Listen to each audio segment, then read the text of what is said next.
Shalom, apa kabarnya hari ini? Iya, tema firman Tuhan hari ini adalah berjalan bersama dengan Tuhan. Dan orang yang berjalan dengan Tuhan itu pasti akan mengalami penyertaan Tuhan. Tidak semua orang Kristen itu berjalan dengan Tuhan. Ya, dan sebenarnya Kristen itu bukan hanya sekedar agama, tapi kekristenan itu adalah goalnya kita ini berjalan bersama Tuhan. Dan saudara, dikatakan bahwa waktu Tuhan menyertai kita, ingat sekali lagi saya selalu berkata, tidak semua orang Kristen itu berjalan bersama dengan Tuhan. Memang Tuhan menjanjikan penyertaannya yang luar biasa, tapi tidak semua orang mengalami itu. Ayat firman Tuhan hari ini dari Yesaya 41 tadi ayat yang ke-10, nanti kita akan baca. Itu ayat yang sangat powerful dan kalau itu sungguh-sungguh terjadi di hidup kita, maka saya percaya hidup saudara, orang akan melihat dan berkata, wow, Tuhannya itu hebat.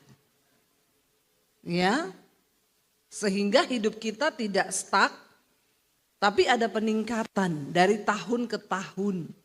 Akan ada perubahan. Orang yang berjalan bersama Tuhan, hidupnya pasti berubah. Kalau saudara jadi Kristen puluhan tahun, enggak berubah-berubah. Nah, pertanyaan saya tuh saudara jalan sama siapa? Sama mertua, Bu? Oh ya wes. Ya, saya jalan sama istri, Bu. Ya wes. Karena hubungan bersama Tuhan, berjalan bersama Tuhan, itu luar biasa loh Bapak Ibu. Ya, pasti kita akan terwow. Saudara sudah terwow belum dengan Tuhan? Ya, kalau belum, ya masih ada kesempatan bertobat. Ketika kita berjalan bersama Tuhan, Tuhan loh ini yang berjalan bersama kita. Ketika bangsa Israel berjalan bersama Tuhan, di depan ada laut. Bangsa Israel bingung mau bagaimana ini. Mujizat terjadi, laut jadi jalan. Berapa banyak jalan yang sudah Tuhan buat di hidup kita. Kita harus punya kesaksian-kesaksian itu loh Bapak Ibu. Karena kita berjalan bersama Tuhan. Udah ya, stop jalan dengan kekuatanmu sendiri, kau capek. Orang tuh jalan dengan kekuatannya sendiri capek. Kenapa? Karena ada banyak hal di hidup ini yang tidak bisa kita selesaikan hanya dengan kekuatan kita manusia. Kitab Yesaya pasal 40 sampai dengan 55 itu ditulis untuk bangsa Israel yang berada di dalam pembuangan.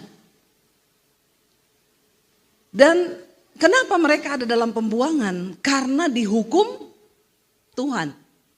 Kenapa mereka dihukum Tuhan? Karena hidup dalam dosa.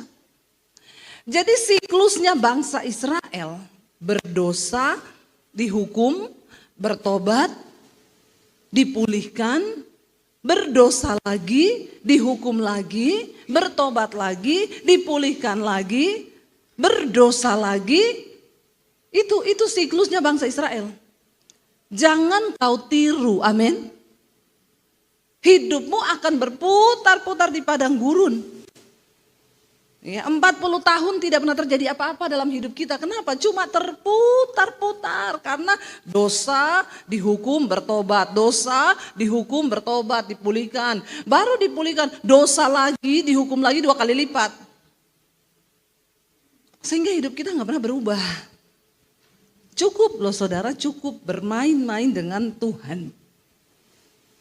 Ketika bangsa Israel, Tuhan akhirnya mengangkat Yesaya sebagai seorang nabi untuk bicara kepada bangsa itu. Dalam setiap generasi selalu Tuhan tuh angkat nabi untuk bicara, untuk ingetin pertobatan. Dan semua nabi yang diangkat Tuhan cuma satu seruannya apa?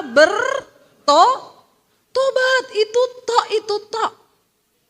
Kalau kita belajar di Alkitab, kenapa Tuhan angkat nabi cuma satu untuk menyerukan bertobat?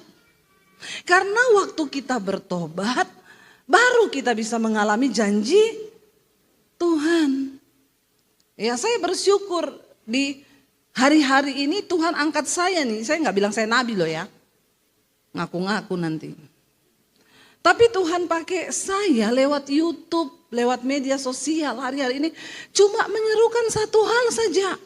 Yaitu tentang pertobatan. Itu bertobat. Kalau hidupmu mau dipulihkan, bertobat.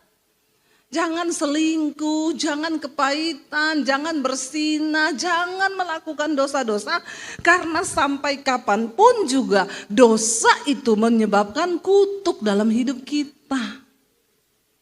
Amin. Itu aja sebenarnya. Lalu saudara, ayat ini Tuhan bicara kepada Yesaya, kasih tahu pada bangsa itu. Tapi sebelum kita baca ayat ini, kita baca dulu Yesaya 40. Tuhan bicara lewat Yesaya, kasih tahu kepada orang Israel yang dalam pembuangan.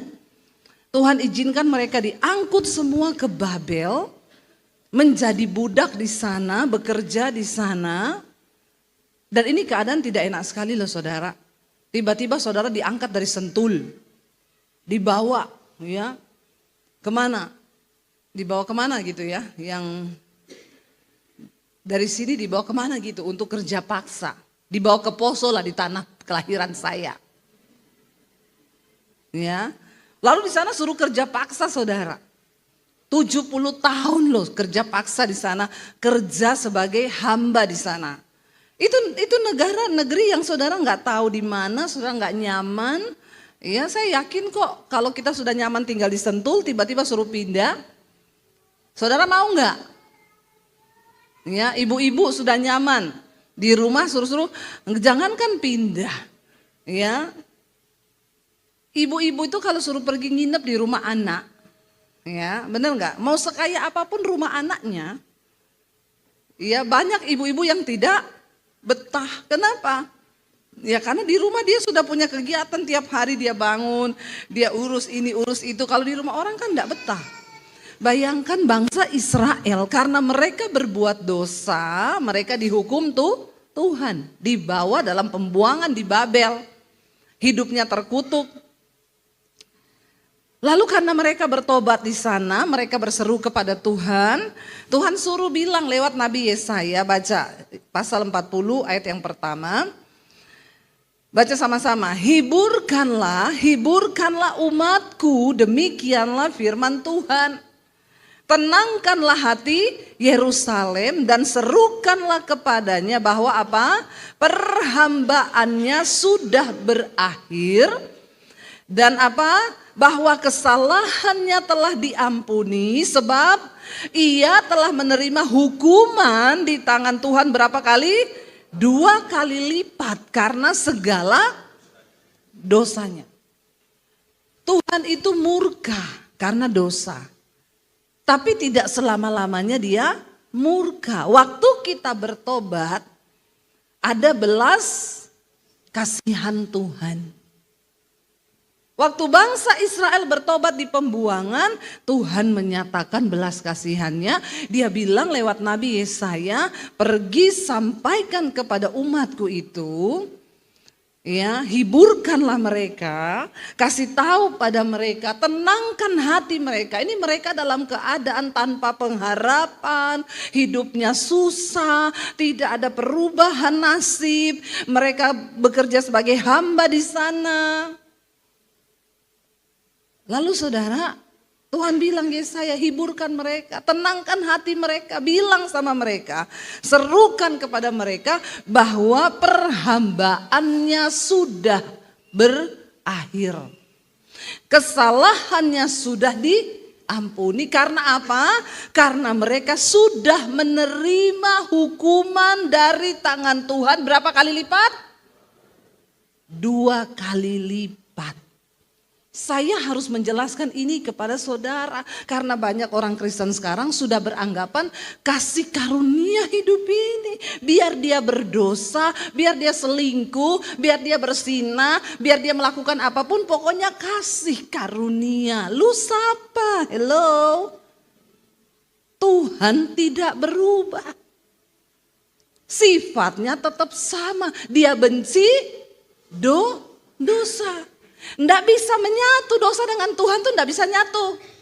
Kayak minyak sama air, nggak bisa nyatu. Jadi kalau saudara terus berdosa, ya nggak bisa harapkan Tuhan berjalan dengan kita. Nggak mungkin itu terjadi. Dia suruh Yesaya kasih tahu, aku sudah ampuni kesalahannya. Karena sudah dibayar dengan hukuman 2 kali lipat. Saya nggak mau Tuhan bayar harga 2 kali lipat. Aku nggak mau. Hidup terkutuk, hidup berat. Begitu saja. Karena tidak menghormati Tuhan. Nggak mau ya. Mending jadi anak yang denger-dengeran sama Tuhan. Kita denger-dengeran sama orang tua kita seneng kok. Amin. Ya, apalagi Tuhan. Kalau kita mau jadi anak yang dengar-dengaran, dia senang. Lalu dikatakan kepada Yesaya, kasih tahu sama anak-anakku. Masa perhambaannya akan berakhir. Mereka akan segera dilepaskan. Karena dikatakan, aku akan membangkitkan seseorang yang akan datang untuk membebaskan mereka. Ini juga gambaran tentang Yesus Kristus. Kita tadinya hidup diperhamba oleh dosa. Tapi dibangkitkan dari keturunan Daud.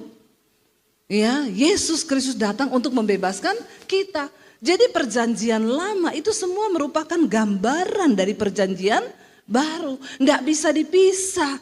Nggak ada pengkhotbah bilang begini, itu Bu Debbie Basir jangan didengar. Itu pendeta perjanjian lama. Pret kau. Kenapa bisa ada pendeta memisah-misahkan perjanjian lama dan perjanjian baru?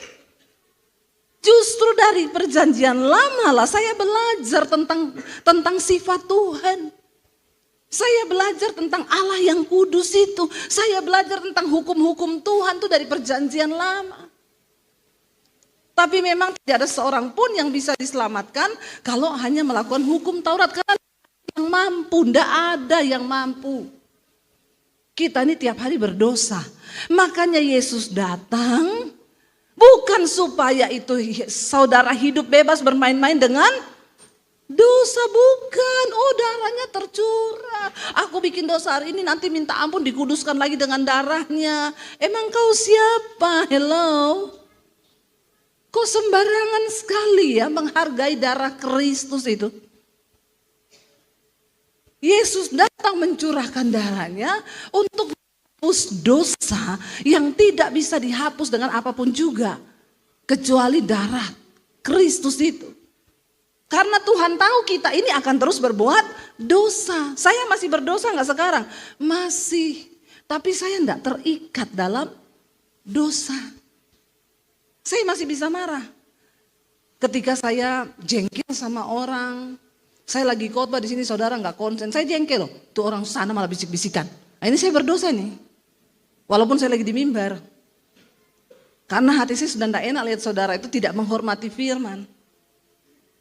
Tapi untuk itu darah Yesus itu ada. Untuk dosa-dosa yang tidak kita sengaja. Bukan berarti saudara berdosa lalu Tuhan ampuni aku. Darahmu tersedia bagiku. Ya, engkau menyalibkan Kristus lagi di dalam hatimu. Dan tidak ada lagi darah untuk menghapus dosa itu kalau kau dengan sengaja bermain-main dengan dosa.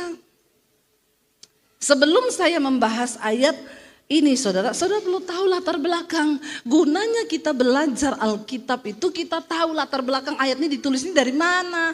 Karena saya tahu ayat Yesaya 41 ayat 10 ini distabilo orange oleh semua orang Kristen. Boleh ditayangkan. Yesaya 40 ayat 10 ini 41 ayat 10, Yesaya 41 ayat 10 ini ayat bacaan kita hari ini. Ini ayat yang sudah distabilo semua oleh orang Kristen dimanapun berada. Karena ini ayat emas. Tapi sorry, ayat ini tidak terjadi untuk semua orang Kristen. Karena sebagaimana engkau berespon terhadap firman Tuhan, sejauh itulah firman itu terjadi di hidup kita. Saya percaya banget bahwa tidak ada satupun perkataan Allah yang kembali dengan sia-sia. Itu akan terjadi, tapi harus ada alasan untuk firman itu bekerja dan tergenapi dalam hidup kita. Karena ada orang-orang yang memang tidak layak diberkati.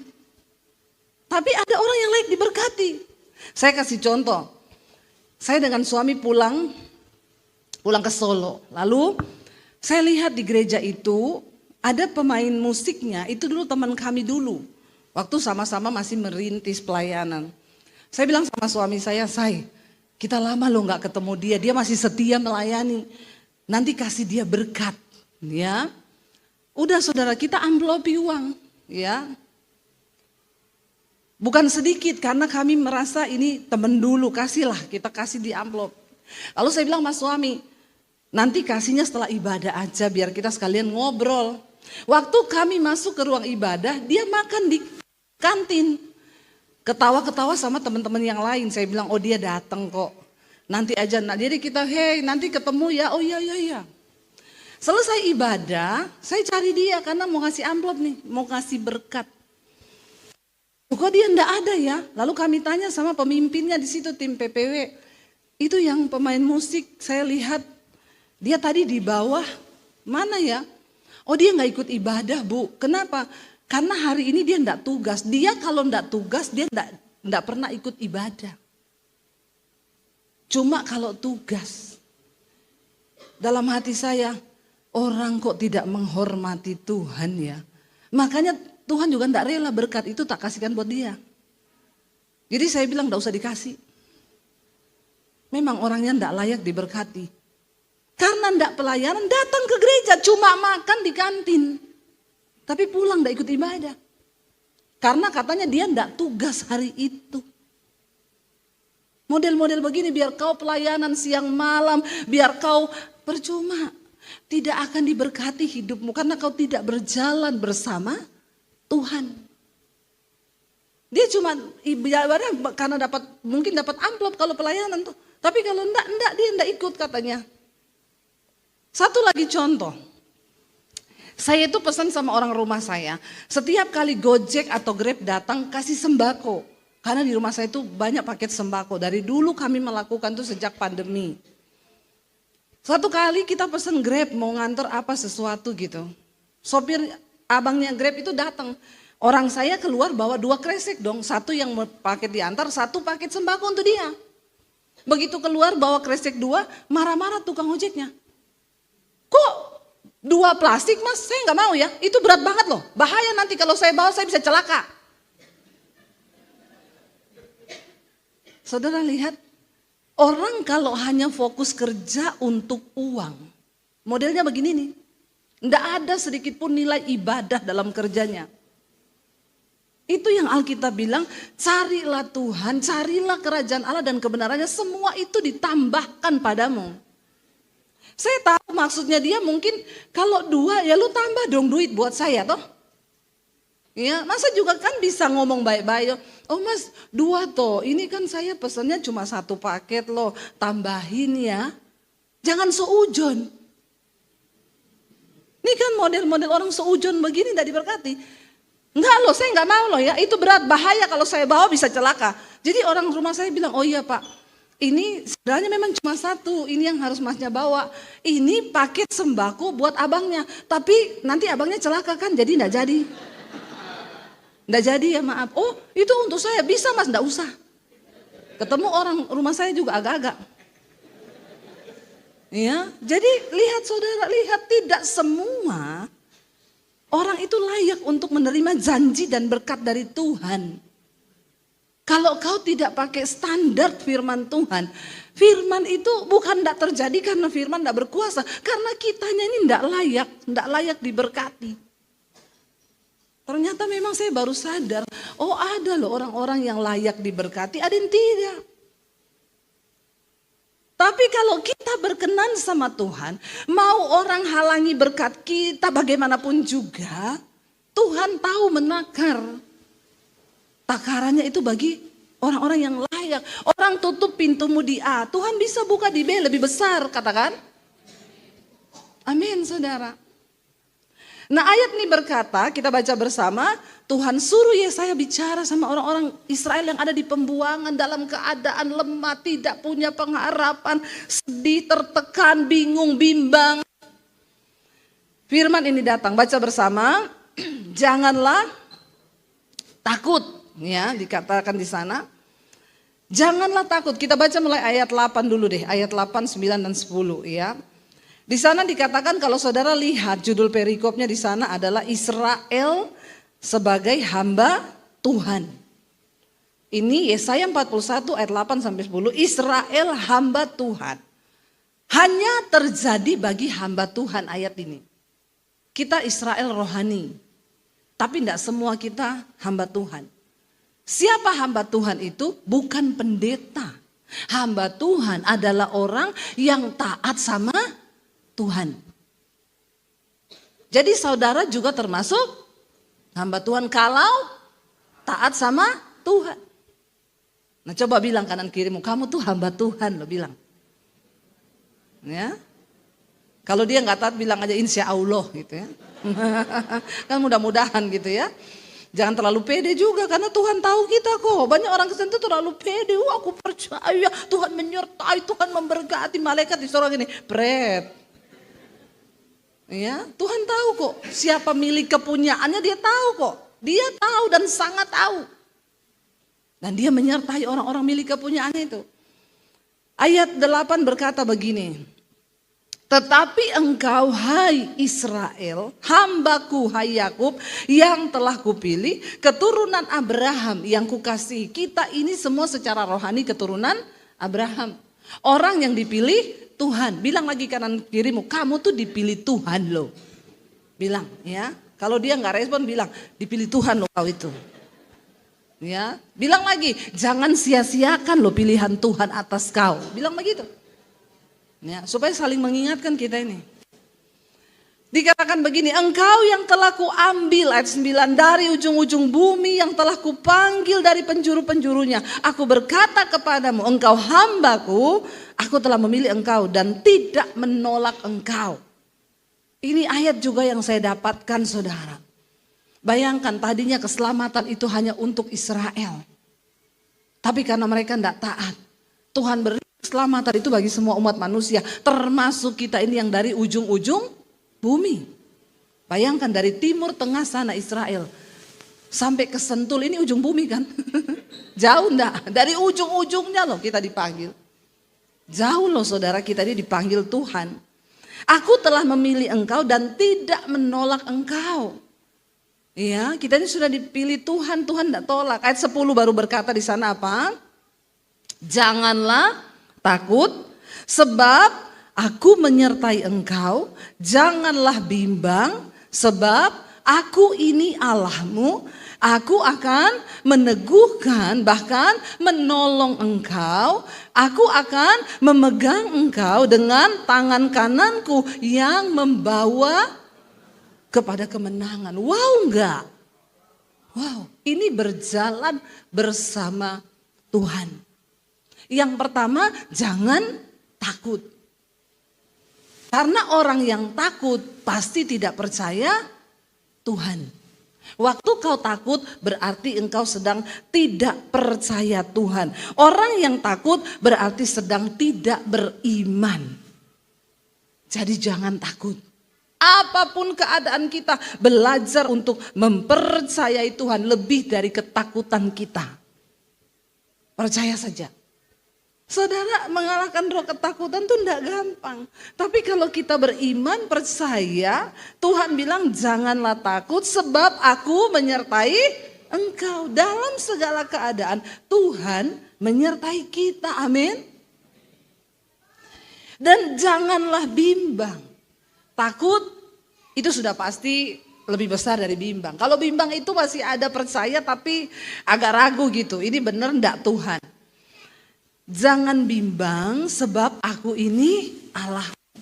Ini perkataan jaminan yang benar-benar sangat powerful. Tuhan bilang, jangan bimbang, aku nih Allahmu loh. Aku nih Tuhanmu loh. Aku akan meneguhkan, bahkan akan menolong engkau. Aku akan memegang engkau dengan tangan kananku yang membawa kemenangan. Ayo saudara, kalau saudara pengen berjalan bersama Tuhan, Tuhan itu terlebih rindu berjalan dengan kita loh. Nggak ada amin loh. Iya, amin. Kalau kita pengen diberkati, Tuhan terlebih rindu pengen berkati kita. Tapi dia tidak bisa mengingkari janjinya bahwa dosa itu menjadi penghambat semua janji Tuhan dalam hidup kita. Kalau kita pengen diberkati, Tuhan tuh terlebih rindu. Orang tua mana yang gak kepengen beliin anaknya rumah? Iya gak bapak-bapak? Kalau memang kita diberkati, kita kan juga pengen anak-anak kita menikmati berkat yang kita nikmati. Tapi kalau anak itu kurang ajar, ngabis-ngabisin uang, ya anak itu bikin jengkel orang tua, ya orang tua juga jengkel kadang. Tuhan bilang dia itu seperti bapa. Dia menghajar orang yang dikasihinya. Waktu saudara pengen disertai Tuhan, Tuhan terlebih rindu menyertai saudara. Pertolongannya terlalu ajaib, janjinya begitu luar biasa. Tapi dia akan memberikan bagi orang-orang yang layak untuk menerimanya. Ayo kita jadi orang-orang yang layak untuk terima janji Tuhan. Karena waktu engkau berkenan, biar orang tutup pintu sehebat apa, Tuhan cari engkau. Berkatnya itu akan mengejar engkau. Bukan ini tujuan kita, bukan. Tapi ini janjinya loh. Kan sayang kalau Tuhan udah janji terus gak ditepati. Kita nggak, bukan Tuhan gak tepati, kita yang tidak dapeti. Iya, kalau saya berjanji saya bisa gak nepati sudah. Tapi kalau Tuhan, dia pasti menepati janjinya. Ya, jangan berharap pada manusia karena manusia itu seringkali PHP. Pemberi harapan pret. Tapi Tuhan itu ya dan amin. Silakan imam musik maju ke depan. Saya sudah dilihati dan dipelototin sama petugas-petugas di belakang. Ya, jadi saya terintimidasi dari sini. Cuma Bapak Ibu yuk ya, jangan takut berjalan bersama Tuhan. Kita pasti akan melihat pertolongan Tuhan. Kita nyanyi lagu, ku tidak takut sebab engkau besertaku Tuhan. Imani pujian ini diambil dari ayat ini saudara. Responi firman Tuhan dengan sikap hidup yang benar, maka itu akan terjadi. Amin. Waktu itu terjadi engkau akan berkata, wow ajaib Tuhan, ajaib Tuhan. Bangkit berdiri bersama saudara. Biar pujian ini menjadi doa kita di hadapan Tuhan. Ku tidak takut sebab kau besertaku Tuhan.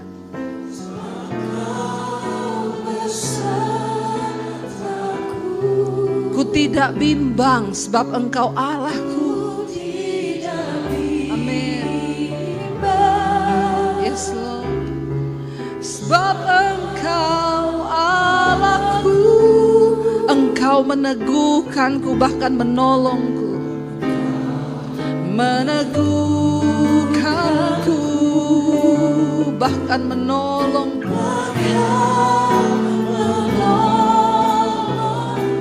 Kau batu karangku Tuhan.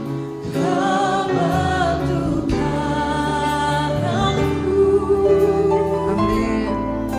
Yesus Tuhan. Sekali lagi saudara katakan, ku tidak takut. Ku tidak takut sebab engkau beserta kami Tuhan. Itu janjimu. Amin. Ku tidak bimbang sebab engkau Allahku. Katakan dengan iman saudara.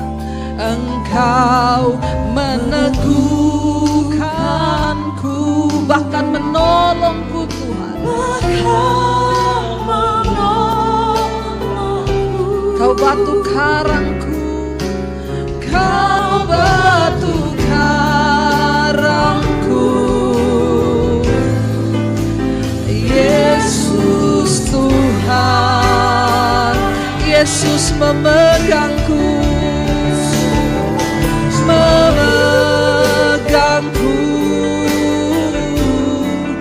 dengan tangan kananmu. Yesus memberiku kemenangan demi kemenangan. Yes. Amin. Katakan dengan iman. Yesus memegangku dengan tangan kananmu. Yesus memberiku kemenangan. Mari tutup mata dalam hadirat Tuhan, saudara. Bilang, Tuhan, kami mau menjadi orang yang layak untuk menerima janji dan berkat penyertaan Tuhan. Ampuni kalau selama ini kami berjalan dengan kekuatan kami. Kami berjalan dengan dosa-dosa kami. Itu yang menyebabkan janji-Mu tidak terjadi di hidup kami, Tuhan. Tapi hari ini kami mengerti Engkau menyertai kami, Engkau meneguhkan kami, Engkau menolong kami, sebab Engkau Allah kami yang hidup. Karena itu Tuhan, kami mau teguhkan setiap hati kami Tuhan, untuk kami berjalan bersama dengan Tuhan, melihat setiap janji Tuhan terjadi di hidup kami. Datang pada Tuhan, saudara. Percaya bahwa Yesus pegang kita dengan tangan kanannya yang membawa pada kemenangan. Angkat tanganmu sekali lagi, saudara. Terimalah kiranya berkat, rahmat, anugerah dari Allah Bapa, cinta kasih dari Tuhan Yesus Kristus, penyertaan Allah Roh Kudus turun atas hidup kita mulai hari ini bahkan sampai kali yang kedua. Tuhan Yesus datang menjemput setiap kita dan hidupmu akan mengalami kemuliaan Tuhan. Bahkan penyertaan Allah Roh Kudus menyertai, sehingga satu saat ketika Tuhan Yesus datang kembali, nama kita